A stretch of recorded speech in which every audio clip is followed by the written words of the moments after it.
Shalom. In this week's video on misconceptions in the Torah, we're going to look at the idea of faith, or bitachon, and the idea that faith is blind, meaning that the ideal Jew is somebody who sits back and says it's all in God's hands and God is going to take care of everything.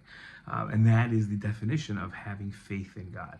That's not faith, that's just stupidity, because God did not in any shape do we even find any members of Tanakh or anybody out there that took this approach of just saying, okay, it's all in God's hands and I'm just going to let God do what God does and hope that that turns out for the best, and whatever happens is obviously for the best because God planned it.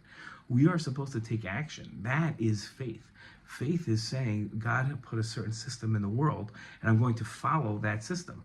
That's faith in God. Faith in God is saying that I understand how God operated in the world and how God made things happen in the world. The ultimate test of faith is whether you follow God or don't.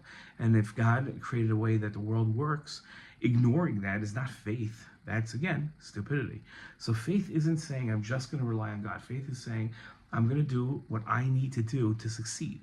I'm going to make sure, again, following the laws of the Torah, obviously not doing anything that would be illegal or corrupt or anything that's morally questionable, not even forbidden, but following exactly the way that God says to, and following the ways of the world to succeed. And then recognizing the fact that our efforts only go so far, and after that, that's where we hope that God interferes in the normal course of events to help our success and do what's best for us. So today's lesson, faith is not blind. Faith is following the ways of the world because that's what God said to do. Shalom.